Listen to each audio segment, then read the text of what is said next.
This is Iowa State wide receiver Jayden Higgins. He's going to be 22 years old. He was a senior, but he had an excellent final season here. 3.2 yards per route run versus man coverage, 91 yards per game. And then at the NFL Combine, lived up to the expectations that you see on tape, which to me is a real nice athlete, a well-rounded athlete, because he can sink his hips. I thought he was good at the catch point. He's a big player on top of that. And like all of a sudden, I'm like looking at my notes, and when I see that, it screams late round one, not a day two selection. So I'm looking for the reasons to kind of hold me back. Yeah, when you go on any service that has tracked draft prospects over decades, and you filter 6'4" plus out there, there's a lot of misses, but when they hit, they really hit. And for Jayden Higgins, he is big, athletic.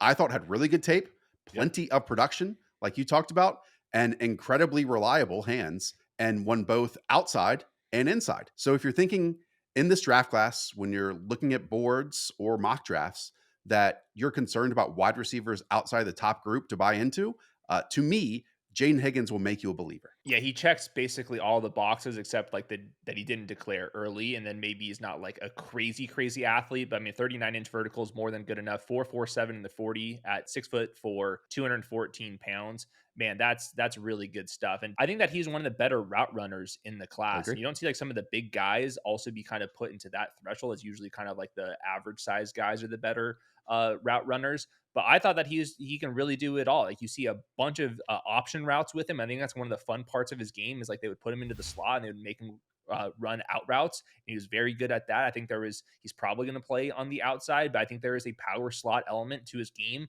if he goes to the right offense as well. So yeah, I think that there's most likely scenarios that he's going to probably be a low end first read target. And I was not necessarily expecting that because most people, they have him like 50th overall, 64th overall, kind of in that territory. And I think that ultimately he's probably going to go earlier in the draft. And I think that he's being a little bit slept on right now. As you can tell, Hayden and I never exchanged notes ahead of this, so you get to have our first conversation. By the way, if you're new around here, hit that subscribe button and the thumbs up. For the slot snaps, about 29%, and then 31% of his targets were out of the slot last year.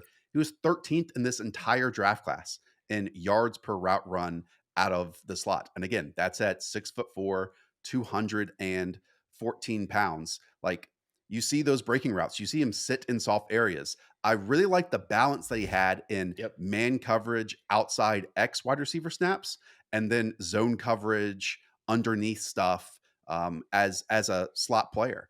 And he will use his size to push off slightly or shield when, again, he's lining up outside as an X. Size also shows up to me as a big win when given that free release versus off coverage, because once he crosses your face, he is a big guy and it's tough to work through that. And then when he was in the slot, he had the same yards after catch move, which he didn't create a whole bunch out of, but he dips it down low and it almost makes himself smaller. So in the corner trying to wrap up and tackle him kind of whiffs or just falls off of him and he continues up the field. Exactly what you said. A much better route runner than I would have expected heading into this from all of those alignments.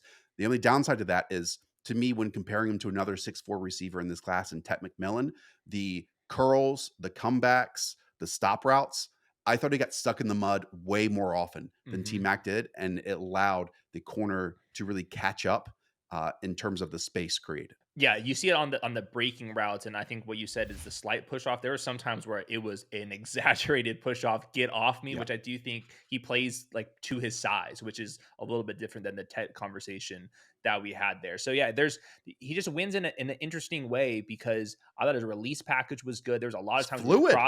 They just cross the corners on slant routes, on in-breaking routes. There are some elements down the field where he catches the ball over his shoulder near the sideline as well. So yeah, he's not like a crazy ball winner necessarily, but I thought that he offered more in-breaking and more slot opportunity snaps than you're kind of expecting for this type of player. I think we both see him mostly as an outside receiver, but if you want to force that mismatch inside where he's simply bigger than a lot of the smaller nickels that we see across the league, or faster in a straight line than safeties or linebackers, then he gives you that versatility. Like he gives you that movement piece, especially inside the red zone. I thought he did some of his best slot work there as well. And then I've been remiss not to mention this already. Like you said, he's fluid.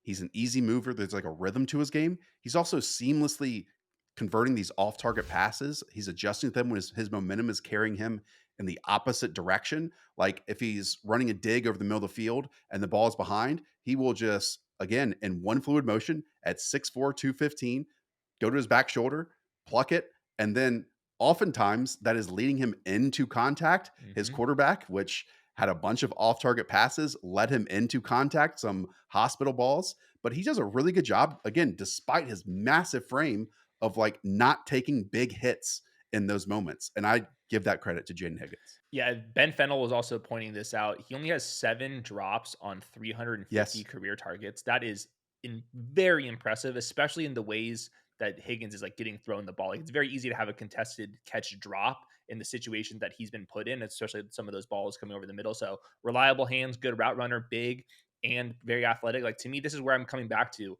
I have a late round one grade on him. I don't see that many people say that he's a round one player, but I'm just like looking through my notes and I'm like looking for like the very obvious weaknesses to his game. I just don't see one. A couple players that kind of stand out to me. Allen Robinson was this like inside outside player that was like complete freakazoid. And if Higgins turns into that, that's awesome. I think there's a chance that he can do something like that.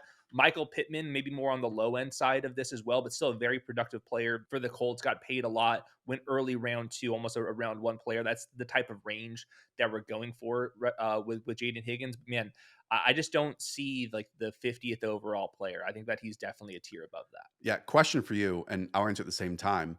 Comparing him to like the first wide receiver selected in round two last year in Keon Coleman, who do you prefer? Yeah, I want Higgins over Keon Coleman. I think he's Same. definitely more explosive, and I think that he's way more polished. I would say he's way more polished than Adonai Mitchell was, way more polished than Xavier Leggett was. So like those guys go in this range. I like Higgins more than all those guys. Yeah, I totally agree. And again, we talked about the middle of the field. We talked about the sitting in soft areas out of the slot.